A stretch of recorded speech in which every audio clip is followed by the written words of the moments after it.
This is it. Take a bow, Ireland. What a game of cricket. England cannot believe it. I can't believe it. Hussain can't believe it.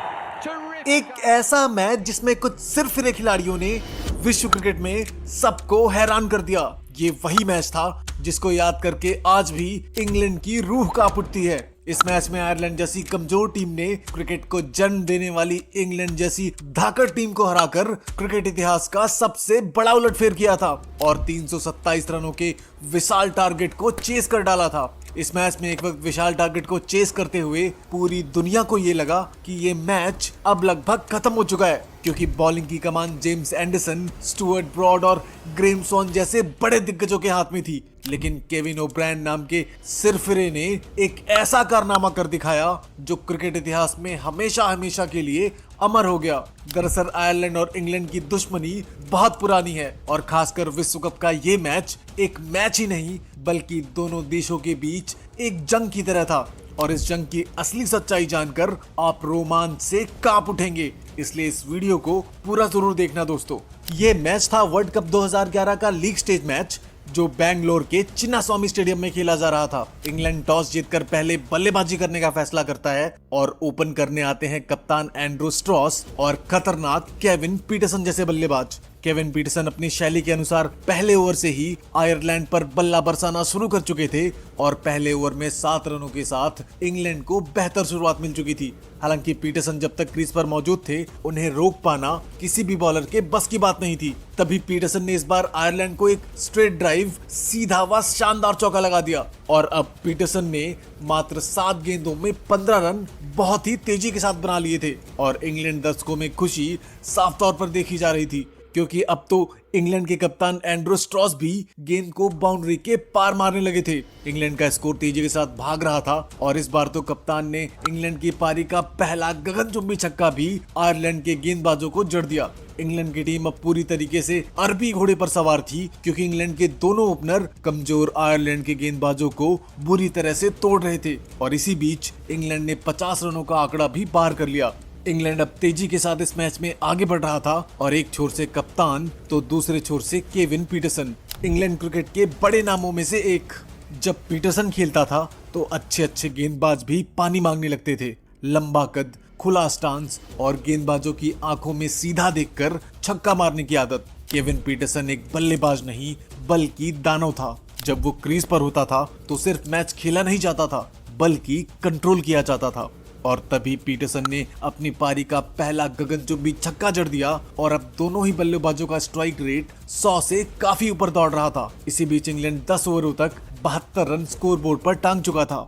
Peterson तो पूरी तरह से Ireland के गेंदबाजों पर बरस पड़े थे और हर बॉल सीधा बाउंड्री के पार जा रही थी। इसी बीच आयरलैंड के कप्तान थक हार कर बॉलिंग पर स्पिनर्स को लगाते हैं, लेकिन स्पिनर्स को आते ही पीटरसन ने एक बाउंड्री जड़कर मात्र 40 गेंदों में बड़ी ही तेजी के साथ अपनी हाफ सेंचुरी पूरी कर ली। हालांकि अब वो पल आता है जब पहली बार आयरलैंड को खुशी मिलती है। आयरलैंड ने 100 रनों के भीतर कप्तान एंड्रू स्टॉस के रूप में इंग्लैंड का पहला विकेट झटक दिया और अब आयरलैंड पूरी तरह से खुश था, क्योंकि कप्तान 34 रन बनाकर बोल्ड हो चुके थे। एंड्रू स्टॉस के जाने के बाद अब बल्लेबाजी करने आते हैं जोनाथन ट्रॉट, जिन्होंने आते ही वही खेल खेला जिसको अब तक इंग्लैंड खेल रहा था। जोनाथन ट्रॉट एक चौके के बाद बैक टू बैक दूसरा चौका भी ठोक देते हैं, जिसके चलते 14 ओवरों तक इंग्लैंड 100 रनों का आंकड़ा भी पार कर जाती है। दूसरी तरफ केविन पीटरसन का ये पुल शॉट आयरलैंड की बखिया उधेड़ रहा था। बेहतरीन टाइमिंग और बेहतरीन छक्का, लेकिन स्पिनर को रिवर्स स्वीप जड़ते वक्त पीटरसन की पारी का भी अंत हो जाता है। आयरलैंड के लिए पीटरसन का ये विकेट सबसे बड़े विकेटों में से एक था। पीटरसन 59 रन बनाकर चलते बने और इंग्लैंड 17 ओवरों में 111 रन बना चुका था। अब केविन पीटरसन के आउट होने के बाद बल्लेबाजी करने आते हैं इयान बेल, लेकिन दूसरे छोर से जोनाथन ट्रॉट स्पिनर्स पर काल बनकर टूट रहे थे और गेंद को बेसब्री से सिर्फ और सिर्फ बाउंड्री के बाहर भेज रहे थे, जिनका स्वागत इंग्लैंड के दर्शक पूरे जोश के साथ कर रहे थे। और इस बार तो बेल ने भी हवाई यात्रा कराते हुए बॉल को बाउंड्री के पार भेज दिया। 25 ओवरों तक इंग्लैंड 150 रनों के स्कोर को पार कर चुका था और अंग्रेज बल्लेबाज बेहतर शुरुआत को पूरी तरह से बना रहे थे और इस बार तो बेल ने भी आगे बढ़कर अपनी पारी का पहला गगनचुंबी छक्का जड़ डाला। इंग्लैंड अरबी रथ पर सवार आयरलैंड जैसी कमजोर टीम को बुरी तरह से रौंद रही थी, लेकिन अंग्रेज खिलाड़ियों को इस बात का तनिक भी अंदाजा नहीं था कि आज कुछ ऐसा होने वाला है जो उनके क्रिकेट इतिहास को दागदार कर देगा। इसी बीच एक बार फिर से बेल ने आगे बढ़कर मिसफील्ड के चलते एक चौका और लगा दिया। आयरलैंड भरपूर प्रयास कर रहा था, लेकिन इंग्लैंड रुकने के मूड में नहीं था। तभी ट्रॉट ने भी इस चौके के साथ अपना 50 भी पूरा कर लिया। इंग्लैंड इस वर्ल्ड कप में बेहतरीन लय में नजर आ रहा था और इस मैच को देखकर ऐसा लग रहा था मानो इंग्लैंड अपना वार्म अप मैच खेल रहा हो। बैक टू बैक चौके जड़ने के बाद इंग्लैंड ने 33वें ओवर में अपने 200 रन भी पूरे कर लिए और इसी बीच देखते ही देखते इयन बेल ने अपना 50 भी पूरा कर लिया। दोनों बल्लेबाज पूरी तरह से सेट हो चुके थे और इंग्लैंड का खेमा भी पूरी तरह से खुश था, क्योंकि अब अंतिम ओवरों के लिहाज से इंग्लैंड ने अपना डंडा बजाना शुरू कर दिया। आयरलैंड के गेंदबाज पूरी तरह से निराश व हताश थे और तभी वो वाइड बॉल डालने लग जाते हैं और इंग्लैंड को अतिरिक्त रन मिलने लगते हैं। इंग्लैंड अभी भी अपनी टाइमिंग के बलबूते बेहतरीन चौके लगा रहा था और दर्शकों में उत्साह साफ तौर पर देखा जा रहा था, क्योंकि ट्रॉट हर बॉल के साथ खिलवाड़ कर रहे थे और वो मनो संदेश दे रहे थे कि आयरलैंड यूं ही हजारों सालों तक इंग्लैंड का गुलाम नहीं रहा। कुछ तो बात थी उनमें। आयरलैंड खिलाड़ियों के कंधे झुक चुके थे और उनकी खराब लाइन और लेंथ इंग्लैंड के स्कोर बोर्ड में तेजी के साथ इजाफा कर रही थी। इयन बेल तो अब स्वीप के माध्यम से फील्डरों के सर के ऊपर से बाउंड्रियां जड़ रहे थे और दर्शक भी इस बल्लेबाजी का पूरा आनंद लूट रहे थे। हालांकि इस बार आयरलैंड फील्डर्स के जबरदस्त एफर्ट के चलते इयन बेल का विकेट कैच के चलते गिर जाता है और इस विकेट के बाद घनघोर अंधेरे में आयरलैंड के लिए एक चिराग जल चुका था। वहीं पूरी तरह से सेट इयन बेल 86 गेंदों में 6 चौके और 1 छक्के के साथ 81 रन बनाकर कैच आउट हो गए थे और अब नंबर 5 पर बल्लेबाजी के लिए आए पॉल कॉलिंगवुड। हालांकि जोनाथन ट्रॉट अभी भी क्रीज पर मौजूद थे और आयरलैंड के लिए एक काला सपना साबित हो रहे थे, लेकिन इस बार आयरलैंड के बॉलर्स ने ट्रॉट का विकेट भी उखाड़ दिया। आयरलैंड को अब तक का ये सबसे बड़ा विकेट मिला था।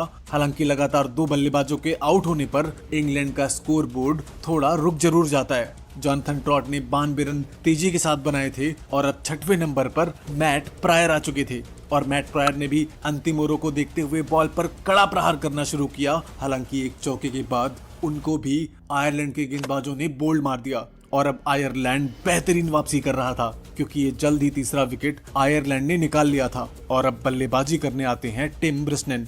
इंग्लैंड 300 रनों के करीब था और इस बार पॉल कॉलिंगवुड ने भी एक बड़ा गगनचुंबी छक्का ठोक दिया, लेकिन फिर भी इंग्लैंड का खेमा पूरी तरह से खुश नहीं था, क्योंकि अंतिम ओवरों में इंग्लैंड तेज बल्लेबाजी नहीं कर पा रहा था और तभी पॉल कॉलिंगवुड भी लगातार प्रहार करने के चक्कर में अपना विकेट गवा बैठते हैं। 312 रनों तक इंग्लैंड अपना 6वां विकेट खो चुका था और कॉलिंगवुड 16 रन बनाकर चलते बने। इस बार आयरलैंड ने बेहतरीन वापसी करते हुए एक और विकेट झटक दिया, लेकिन बेहतरीन शुरुआत के बावजूद इंग्लैंड वो अंतिम टच मैच को नहीं दे पा रहा था। हालांकि इंग्लैंड के स्पिनर ग्रेम सॉन ने आखिर में एक चौका जड़कर पारी को मोमेंटम देने की कोशिश की, लेकिन अंतिम गेंद आते आते इंग्लैंड के प्रहार ने उनसे उनका 8वां विकेट भी छीन लिया।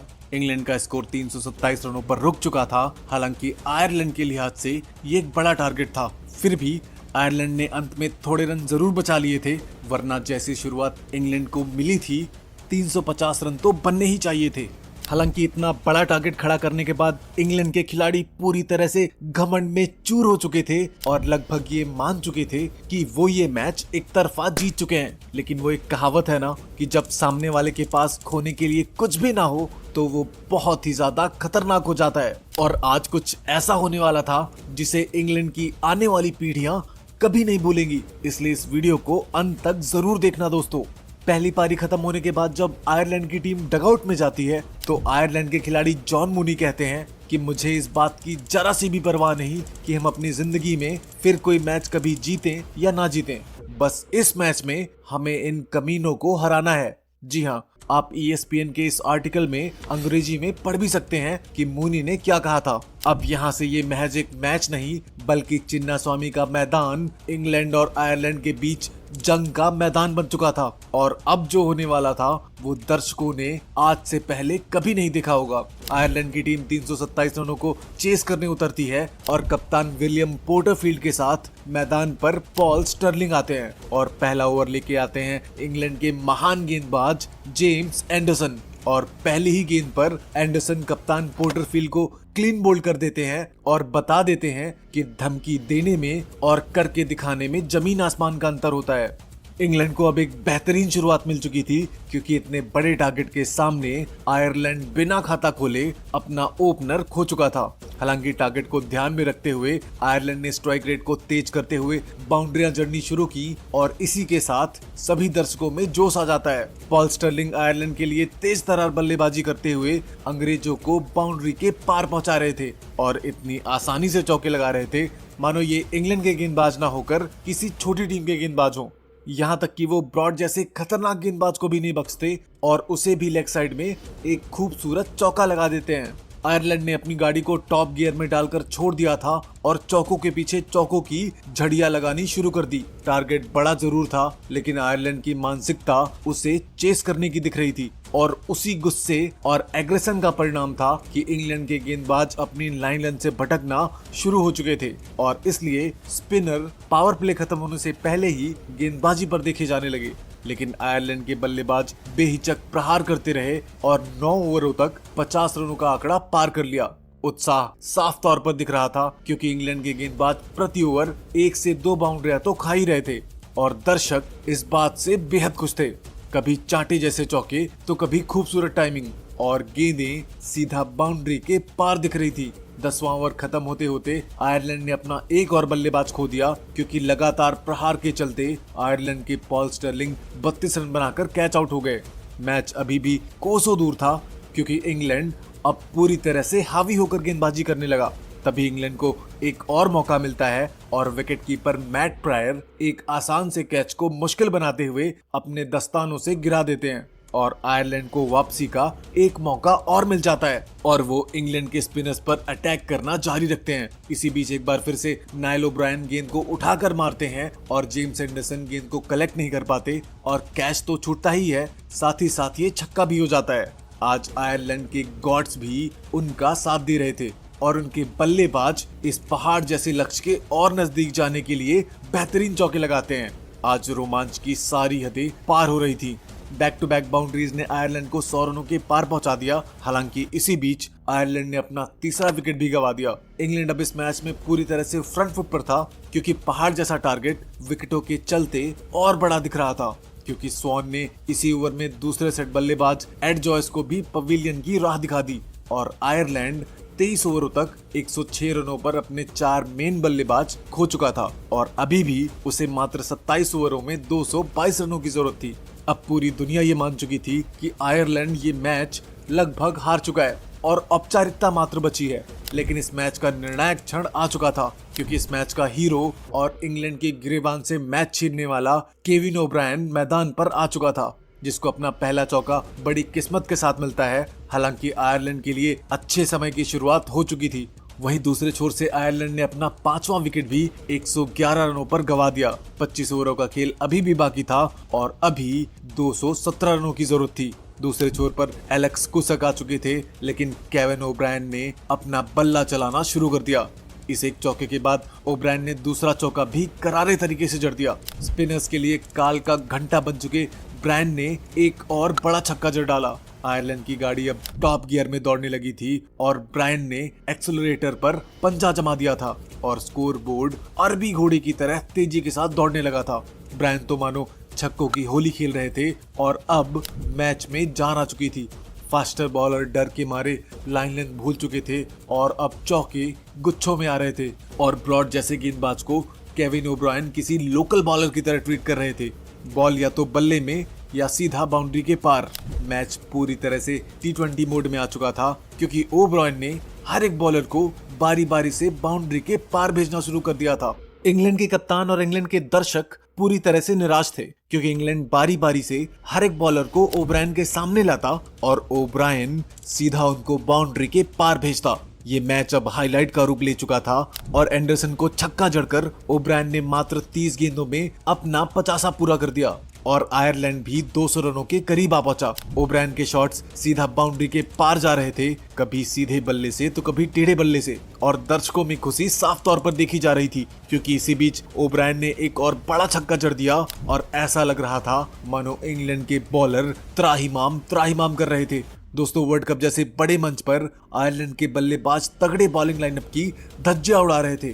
मैच नजदीक आने लगा था क्योंकि मात्र 60 गेंदों में आयरलैंड के इन धुरंधरों ने 100 रनों की पार्टनरशिप कर डाली थी और इस बार तो एंडरसन जैसे दिग्गज को ओब्रायन ने एक और बड़ा गगनचुंबी छक्का ठोक दिया। दोस्तों, इसी बात पर वीडियो को लाइक जरूर करना। केविन ओब्रायन का बल्ला किसी चाबुक की तरह हर एक इंग्लैंड गेंदबाज की खाल उधेड़ रहा था और उसी का परिणाम था कि अब आयरलैंड को 84 गेंदों में मात्र 99 रनों की जरूरत थी। हालांकि ओब्रायन तो मानो 50 ओवरों से पहले ही इस मैच को जीतने का मूड बना चुका था। लगातार छक्के और चौके लग रहे थे और बारी बारी से इंग्लैंड के सभी बॉलर्स को चारों खाने चित करने वाले ओब्रायन बड़ी ही तेजी के साथ अपने शतक की तरफ बढ़ रहे थे। लंबे लंबे छक्कों के बाद ओब्रायन ने इंग्लैंड को एक चांस दिया, लेकिन वो कैच मिस हो गया और शायद इसी कैच ने इंग्लैंड से मैच छीन लिया और एक बार फिर से कॉलिंगवुड को एलेक्स ने एक बड़ा छक्का जड़ दिया। अब मैच पूरी तरह से इंग्लैंड की पकड़ से बाहर जा चुका था क्योंकि इस जोड़ी ने, खासकर ओब्रायन ने, इतनी बुरी तरह से इंग्लैंड को कूटा मानो वो 800 साल की गुलामी का बदला ले रहा था। एलेक्स भी पूरी तरह से रंग में नजर आने लगे थे और तभी ओब्रायन ने इस बार आराम के साथ 2 रन चुराकर वर्ल्ड कप जैसे बड़े मंच पर सबसे तेज शतक मात्र 50 गेंदों में जड़कर पूरे क्रिकेट जगत में खलबली मचा दी। आयरलैंड पूरी तरह से खुश था क्योंकि ये शतक सिर्फ व्यक्तिगत नहीं बल्कि टीम की जीत के लिए बहुत ही क्रूशियल मोमेंट में आया था।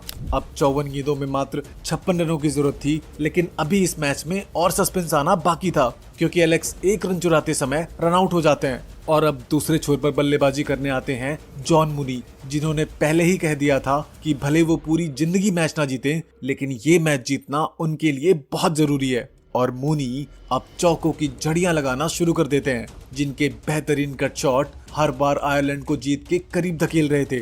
दूसरी तरफ इंग्लैंड में निराशा साफ तौर पर देखी जा सकती थी क्योंकि जॉन ने एक छोर पर खड़े होकर चौकों की झड़ियों के माध्यम से इंग्लैंड को इस मैच में जीत से कोसों दूर कर दिया।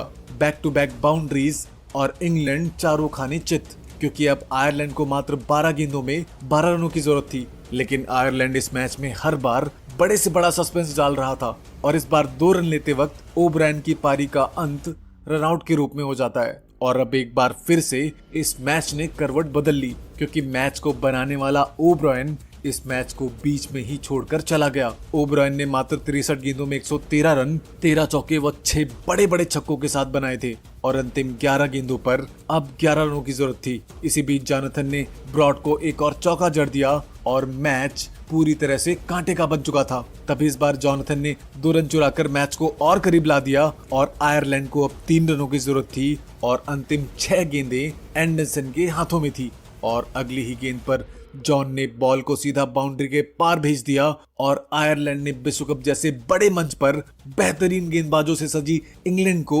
327 रनों के पहाड़ जैसे टारगेट को चेस करते हुए एक तगड़ी पटकनी दे डाली और विश्व क्रिकेट में तहलका मचा दिया। और खासकर केविन ओब्रायन तो इस पारी की बदौलत सदा सदा के लिए क्रिकेट प्रेमियों को याद रह गए। दोस्तों, आयरलैंड की इस जीत के लिए इस वीडियो को लाइक जरूर करना। मिलते हैं अगली वीडियो में।